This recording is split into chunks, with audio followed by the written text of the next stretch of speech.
سب سے پہلی چیز یہ جان لیں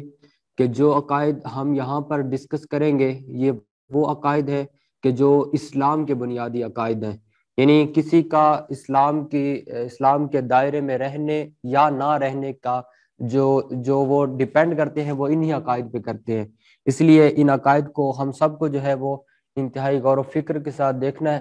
چاہیے اور اس کو اپنے دلوں کے اندر راسخ کرنا ضروری ہے۔ شروع میں یہ بھی معذرت کرتا ہوں کہ میری طبیعت کچھ ناساز ہے، اگر کمی بیشی رہ جائے تو معاف فرما دیجیے گا۔ سب سے پہلا عقیدہ اس حوالے سے کہ اللہ تبارک و تعالیٰ پر نبی کا بھیجنا واجب نہیں ہے، اس نے اپنے فضل و کرم سے لوگوں کی ہدایت کے لیے انبیاء کرام بھیجے ہیں۔ خالق کائنات نے جتنے بھی انبیاء کرام بھیجے ہیں، جو بھی اس کی تعداد ہے، تو یاد رکھیں کہ یہ اس کا صرف فضل ہے۔ کوئی اپنے ذہنوں کے اندر اس چیز کو نہ بٹھائے کہ اللہ پر لازم ہے نعوذ باللہ یا اس پر واجب ہے کہ وہ ہمارے لیے جو ہے انبیاء کرام کو بھیجے۔ اور انبیاء کرام کو یا رسل اعظام کو بھیجنے کی جو لاجک ہے وہ کیا ہے، اس کو امام غزالی رحمہ اللہ کی احیاء العلوم کی ایک کوٹیشن میں کوٹ کرنا چاہوں گا۔ فرماتے ہیں کہ حاجت الخلق الی الانبیاء کحاجتہم الی الاطباء، کہ جیسا کہ لوگوں کو طبیب کی ضرورت ہوتی ہے اسی طرح ان کو نبی کی ضرورت ہوتی ہے۔ مثال کے طور پر اب آپ کے سر میں درد ہے یا آپ بیمار ہیں، تو جب تک آپ کا جو ڈاکٹر ہے وہ کسی دوائی کے بارے میں تلقین نہیں کرے گا، نہیں بتائے گا، تو آپ یہ نہیں ہو سکتا کہ آپ کوئی بھی جڑی بوٹی لیں، آپ کسی بھی ٹیبلٹ کو اٹھائیں اور وہ اٹھا کے آپ یوز کر لیں اور آپ کو شفا مل جائے، بلکہ نہیں، آپ کو کسی طبیب کا ہونا اس کے اندر اشد ضروری ہے۔ اسی طرح انبیاء کرام اس دنیا کے اندر آئے تو وہ جو الہی رولز ہیں، یعنی جو اللہ تبارک و تعالیٰ کے رولز ہیں، احکامات ہیں، کن احکامات کے اندر اس کی رضا پوشیدہ ہے، وہ کون سے معاملات ہیں کہ جو ہماری آخرت کی کامیابی کے ضامن بن سکتے ہیں، یہ ساری چیزیں ہم اپنی عقل سے نہیں جان سکتے۔ فار ایگزامپل آپ عبادات کو دیکھ لیں، اب عبادات میں ایک ایگزامپل صرف نماز کی لے لیں۔ اب نماز میں یہ ہوتا ہے کہ ہم پہلے رکوع کرتے ہیں پھر سجدہ کرتے ہیں، تو ہمیں اگر فار ایگزامپل یہ ساری چیزیں ہماری عقل پہ چھوڑ دی جاتی تو ہم کبھی بھی ان تک رسائی حاصل نہیں کر سکتے تھے۔ اس لیے اللہ تبارک و تعالیٰ اور اس کی مخلوق کے درمیان کچھ ایسی شخصیات اور ہستیوں کو آنا ضروری تھا جو اس کی بارگاہ سے ہم تک اس کے احکامات کو لائیں، اور جو ان تمام امور میں کہ جن کو عقل سے نہیں جانا جا سکتا تھا وہ ان تک جو ہے وہ اس علم کو ہم تک پہنچائے۔ فار ایگزامپل آپ جنت دوزخ کو دیکھ لیں، آخرت کے معاملات کو دیکھ لیں، تو یہ وہ ساری چیزیں ہیں جو عقل کے ذریعے ہم جن تک رسائی نہیں حاصل کر سکتے۔ اسی لیے ان تمام معاملات کے اندر اللہ تبارک و تعالیٰ نے یہ فضل فرمایا کہ انبیاء کرام کو بھیج کر ہماری ہدایت کا سامان کیا۔ انبیاء کرام کے بارے میں یہ عقیدہ ہے کہ نبی اس بشر کو کہتے ہیں جسے اللہ تبارک و تعالیٰ نے ہدایت کے لیے وحی بھیجی ہو۔ اس کے اندر جو تیسرا لفظ ہے وہ آپ کی توجہ چاہوں گا اس حوالے سے کہ نبی اس بشر کو کہتے ہیں۔ کوئی بھی مسلمان ایسا نہیں ہے کہ جو نبی کو بشر نہ مانے۔ ہم سب اہل سنت والجماعت کے جو بھی ائمہ کرام ہیں وہ ہر نبی کو بشر مانتے ہیں۔ بعض اوقات یہ بھی ہوتا ہے کہ لوگ منسوب کر دیتے ہیں کہ ایک گروہ ایسا ہے وہ نبی کو صرف نور مانتا ہے، بشر نہیں مانتا، تو یہ ان کی طرف سے غلط فہمی پھیلانے کی کوشش کی جا رہی ہے، جبکہ اہل سنت والجماعت کا یہ عقیدہ ہے کہ جو نبی ہوتا ہے وہ نور بھی ہے اور بشر بھی ہے۔ اب وہ نور اور بشر کی جو بحث ہے ہم اس کے اندر ڈیپلی نہیں جانا چاہتے، لیکن جو نبی کا بشر ہونا ہے وہ امت کا جو ہے وہ متفق علیہ عقیدہ ہے، جسے اللہ تبارک و تعالیٰ نے اپنی ہدایت کے لیے بھیجا ہوتا ہے۔ اس کے بعد ایک اور چیز آتی ہے کہ نبی اور رسول میں فرق کیا ہے۔ عموماً ہم جب یوز کرتے ہیں اردو کے اندر تو ہم ویسے ہی کر دیتے ہیں، یعنی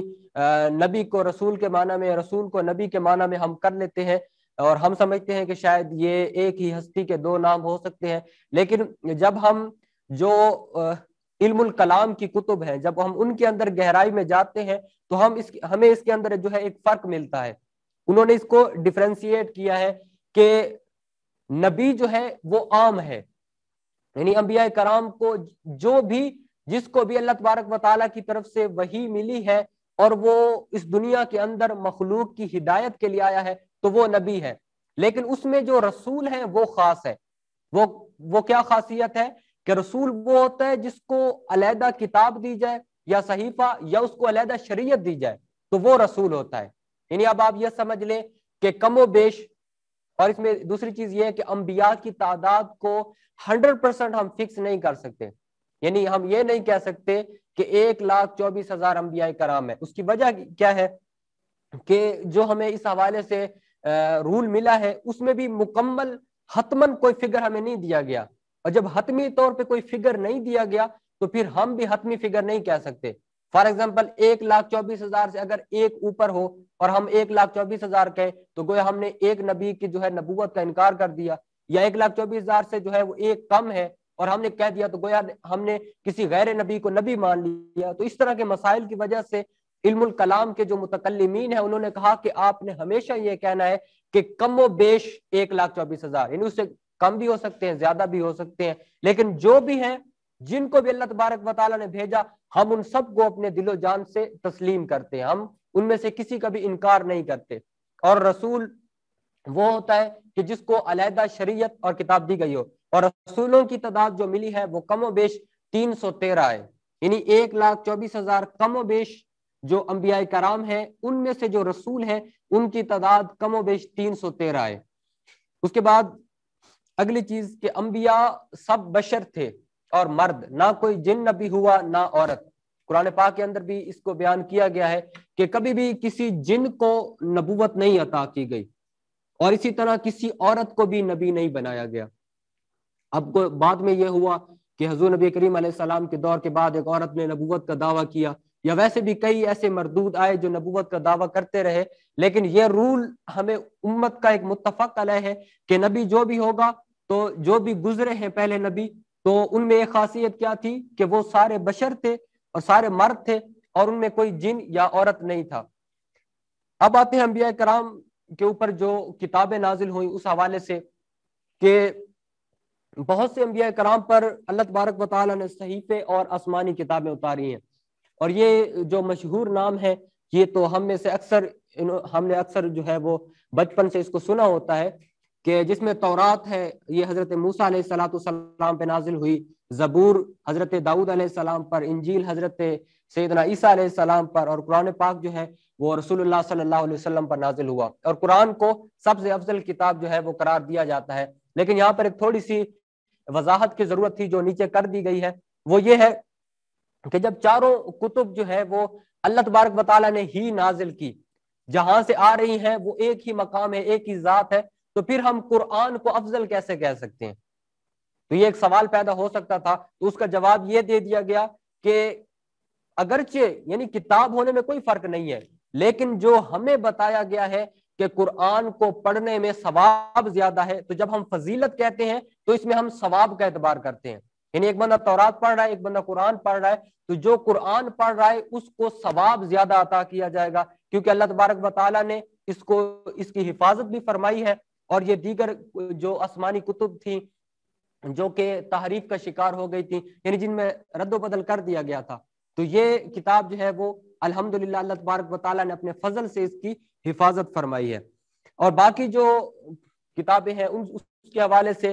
کہ سب آسمانی کتابیں اور صحیفے حق ہیں، ہم کسی کا بھی انکار نہیں کر سکتے. تورات، زبور، انجیل، جتنی بھی کتب ہیں اور پھر اس کے علاوہ جتنے بھی صحیفے نازل ہوئے. لیکن ایک چیز جو ہم میں سے کوئی بھی نہیں ہے کہ شاید جو اس بارے میں آگاہ نہ ہو، وہ چیز یہ ہے کہ جو پہلے جتنی بھی کتابیں تھیں ان میں تحریف ہو چکی ہے، ان میں رد و بدل ہو چکی ہے. اب جب رد و بدل ہو چکی ہے تو اب ہم کیسے اس کو لے سکتے ہیں؟ مثال کے طور پر آپ کے سامنے ایک بندہ رکھتا ہے، کوئی انجیل رکھتا ہے، انجیل برناماس یا اس کی کوئی کسی بھی قسم کو لیتا ہے اور وہ کہتا ہے دیکھو جی انجیل میں یہ لکھا ہے اور آپ ہی کہتے ہیں کہ انجیل اللہ تبارک و تعالیٰ کی کتاب ہے، لہٰذا اب آپ کا رویہ اس حوالے سے کیا ہونا چاہیے؟ تو اس حوالے سے ہمارا عقیدہ یہ ہوگا کہ ہم اس کو کتاب اللہ کے ساتھ کمپیئر کریں گے. اگر تو جو قانون ہمیں انجیل سے مل رہا ہے قرآن پاک کے اندر بھی اسی کے مطابق ہے، اس میں کوئی رد و بدل نہیں ہے، اس کے اگینسٹ نہیں ہے، تو پھر تو ہم اس کو لے لیں گے. اور اگر وہ اس کے اگینسٹ آ رہا ہے قرآن کے قانون کے، تو اس صورت میں ہم یہ سمجھیں گے کہ کیونکہ اللہ کے قانون میں کوئی تبدیلی نہیں ہو سکتی، لہٰذا اس قانون کے اندر جو ہے وہ اس امت کے جو شریر لوگ تھے انہوں نے تبدیلی کر دی ہے، لہٰذا اس صورت میں ہم اس قانون کو نہیں لیں گے۔ اور اس صورت میں جو جملہ ہمیں بتایا فقہائے کرام نے کہ ہم یہ کہیں گے کہ آمنت باللہ و ملائکتہ و کتبہ و رسلہ، اور سیدنا عمر فاروق رضی اللہ تعالیٰ عنہ کو بھی حضور نبی کریم علیہ السلام نے یہ سکھایا تھا۔ جب انہوں نے سیم یہی سوال جو ہے حضور علیہ السلام سے کیا تو آپ نے فرمایا کہ تم یہ کہہ دیا کرو کہ میں اللہ پر، اس کے تمام رسولوں پر اور اس کی تمام کتابوں پر ایمان لایا۔ اب جو اس میں سے جو اس میں رد و بدل کر دیا گیا ہے وہ خود بخود نکل جائے گا، یعنی ہم تو کہہ رہے ہیں نا ہم اس پہ ایمان لائے جو اللہ نے نازل کیا۔ اب فار ایگزامپل اس دور کے اندر وہ انجیل ہے کہ جو اللہ تبارک و تعالیٰ کی طرف سے نازل کردہ نہیں ہے بلکہ اس میں رد و بدل کر دی گئی ہے، تو پھر ہمارے اوپر جو ہے وہ اس کا کوئی وبال نہیں ہوگا۔ انبیاء کرام علیہ السلام شرک، کفر اور ہر ایسے معاملے سے جو مخلوق کے لیے باعث نفرت ہو، جیسے کذب یعنی جھوٹ، خیانت، جہالت اور اس طرح کی ہر بری صفات سے، نیز ایسے افعال سے جو وجاہت اور مروت کے خلاف ہے، قبل نبوت اور بعد نبوت بالاجماع معصوم ہے۔ یعنی یہ عقیدہ جو ہے وہ اس دور کے اندر اگرچہ کچھ لوگوں نے اس کو بھی چھیڑنے کی کوشش کی ہے، لیکن یہ بھی امت کا متفق علیہ عقیدہ ہے کہ انبیاء کرام جو بھی آئے ہیں اللہ تبارک و تعالیٰ نے یہ ساری جو بری خصلتیں اللہ تعالیٰ نے ان کو اس سے پاک رکھا ہے، اور ہم اس کو لاجیکلی بھی لے سکتے ہیں۔ فار ایگزامپل ایک نبی کو کیوں بھیجا جاتا ہے؟ نبی کو صرف اس لیے بھیجا جاتا ہے کہ لوگ اس کو آئیڈیلائز کریں، اس کی تقلید کی جائے، اس کی زندگی کو اسوہ حسنہ بنایا جائے۔ اب فار ایگزامپل یہ کیسے ہو سکتا ہے کہ ایک نبی جو ہے وہ نعوذ باللہ، ہم یہ نہیں کہتے، ہمارا عقیدہ یہ ہے کہ اگر اس کے اندر کوئی ایسی خصلت ہو تو پھر ہم جب اس کو آئیڈیلائز کریں اور وہ قرآن ہمیں حکم دے رہا ہے یا اسی نبی کی تقلید کا ہمیں حکم دیا جا رہا ہے، تو پھر اس صورت میں تو ہمارے اوپر کوئی وبال نہیں ہونا چاہیے۔ لہٰذا ہمیں لاجیکلی بھی یہ چیز سمجھ آتی ہے کہ اللہ تبارک و تعالیٰ نے جن لوگوں کو بھی، جن انبیاء کرام کو بھی ہماری تربیت کے لیے بھیجا ہے وہ ہر قسم کی بری خصلتوں سے پاک تھے۔ اس لیے یہ امت کا بالاجماع عقیدہ ہے کہ ہر نبی معصوم ہے، اور کبائر یعنی جو بھی کبیرہ گناہ ہے، کبیرہ بڑے بڑے گناہ جو بھی ہے، اللہ تبارک و تعالیٰ نے تمام انبیاء کرام کو ان سے معصوم فرمایا ہے، یعنی وہ اس سے محفوظ ہے۔ اور حق یہ ہے کہ تعمد صغائر سے بھی قبل نبوت اور بعد نبوت معصوم ہے۔ تعمد کہتے ہیں جان بوجھ کر، عمدن، صغائر صغیرہ گناہ یعنی جان بوجھ کے صغیرہ گناہ بھی کبھی بھی کوئی نبی نہیں کر سکتا۔ اسی لیے یہ ہمارا عقیدہ ہے کہ اللہ تبارک و تعالیٰ نے تمام انبیاء کرام کو ان تمام بری عادات سے، بری خصلتوں سے اللہ تبارک و تعالیٰ نے محفوظ اور معصوم فرمایا ہے، اور کسی بھی نبی کے اندر یا کسی بھی نبی کی طرف کسی ایسی بات کو منسوب کرنا گویا کہ وہ ہمارے ایمان کے خلاف ہے۔ انبیاء کرام کے جسم کا برس و جزام وغیرہ جیسے امراض جن سے تنفر ہوتا ہے پاک ہونا ضروری ہے۔ کچھ امراض ایسے ہوتے ہیں کہ جن کی وجہ سے جو اس کے ارد گرد بیٹھنے والے ہوتے ہیں وہ اس کے قریب نہیں آتے،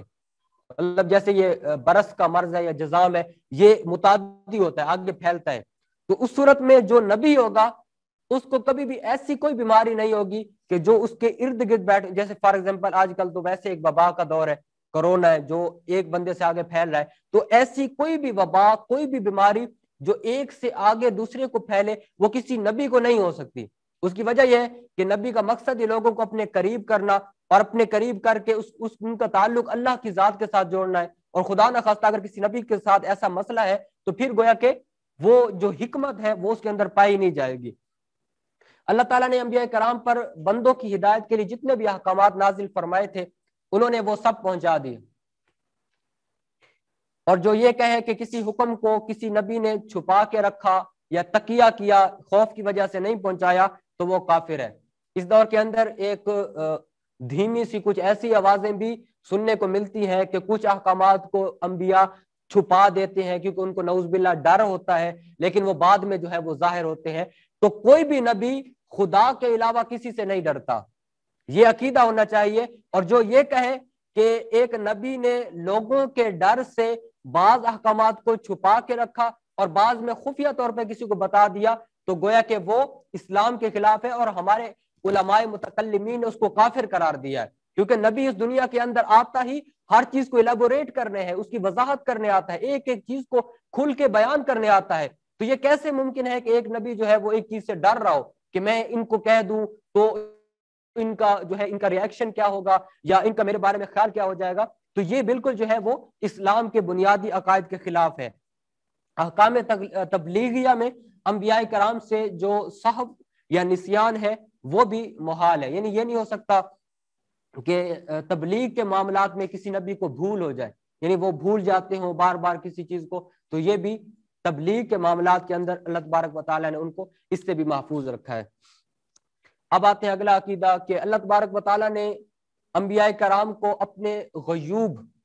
غیب کی جمع ہے، غیوب پر اطلاع دی، اور وہ زمین و آسمان کا ہر ذرہ ہر نبی کے پیش نظر ہے، مگر یہ علم غیب کے جو ان کو حاصل ہے وہ اللہ تعالیٰ کی ذات کی طرف سے ہے. یہ مسئلہ اگرچہ ہمارے عرف کے اندر کچھ مختلفی بھی ہے، لیکن ہم اس کو ایسے انداز میں لیتے ہیں کہ کسی کا کوئی اس کے اندر اختلاف ہی نہیں رہتا. مثال کے طور پر ہمارے فقہاء کرام نے ایک ایگزامپل دی ہے اس حوالے سے کہ جو علم غیب ہے اس کی نسبت جب نبی کی اور عام مخلوق کی کریں گے، یعنی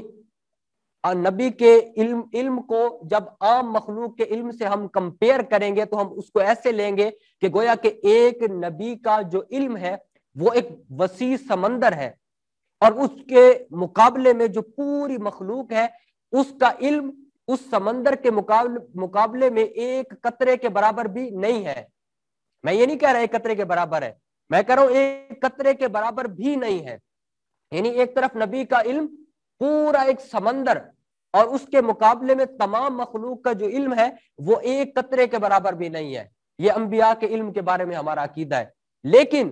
خدا نخواستہ اس سے یہ نہ سمجھا جائے کہ ہم نبی کے علم کو خدا کے علم سے کمپیئر کر رہے ہیں. نبی یا کسی بھی مخلوق کے علم کو خالق کے علم کے ساتھ کمپیئر کرنا یہ انتہائی بے عقلی ہے. یہ لاجیکلی ہو ہی نہیں سکتا. ایک طرف خالق ایک طرف مخلوق ہے تو وہ تو کمپیئر ہی نہیں ہو سکتا. خالق کا مخلوق کے ساتھ کمپیریزن کسی بھی صورت میں پاسبل نہیں ہے. لہٰذا انبیاء کو جتنا بھی علم دے دیا جائے وہ کہاں سے ملا؟ اللہ کی ذات سے ملا. وہ اللہ کی ذات کی طرف سے عطا ہے، لیکن اللہ کے پاس جو بھی علم ہے وہ اس کا ذاتی ہے، اس کو کسی نے نہیں دیا، اس کا اپنا علم ہے، اس کی اپنا ذاتی علم ہے. اس لیے یہ کمپیئر کرنا ہی ایک بہت بڑی illogic بات ہے کہ یہ عقل میں آتی نہیں ہے کہ آپ ایک طرف خالق ہے ایک طرف مخلوق ہے تو آپ کیسے کمپیئر کر سکتے ہیں. اس لیے جب اللہ تبارک و تعالیٰ کی ذات کے ساتھ اس کو کمپیئر کرنا یا اس کا موازنہ کرنا یہ بالکل ہی نامناسب ہے اور عقل کے خلاف ہے. انبیاء کرام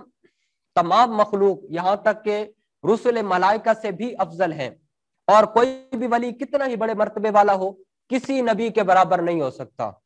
اور جو غیر نبی کو کسی نبی سے افضل یا برابر بتائے وہ بھی کافر ہے. کوئی بھی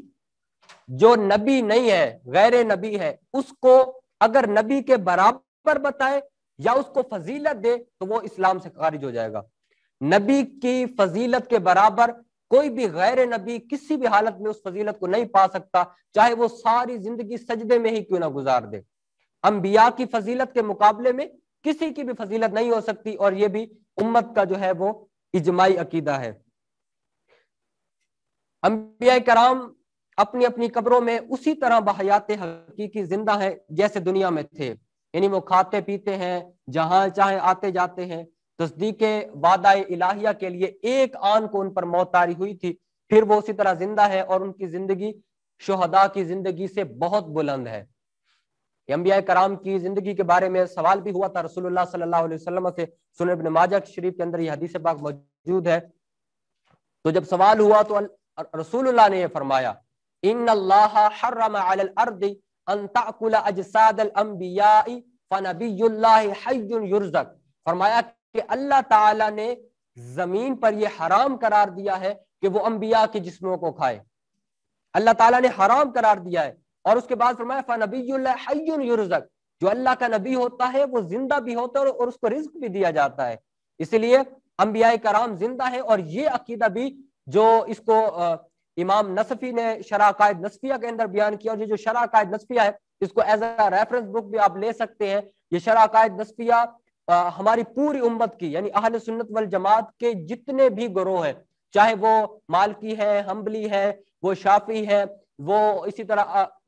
اشاعرہ میں سے ہے یا وہ ماتریدیہ میں سے ہے، وہ اس کو ایز اے ریفرنس لیتے ہیں، اور اس کے اندر یہ عقیدہ بیان ہے کہ انبیاء کرام زندہ ہے۔ اس لیے یہ امت کا اجماعی عقیدہ، اگرچہ اس دور کے اندر لوگوں نے جب انبیاء کرام کے حوالے سے طرح طرح کے عقائد گھڑنا شروع کر دیا تو اس عقیدے کو بھی انہوں نے ٹارچر کیا، ہم اس طرف نہیں جانا چاہتے، لیکن ہمارا مقصد اپنے عقیدے کو بیان کر دینا ہے جو انشاءاللہ آپ سب پر واضح ہو گیا ہے۔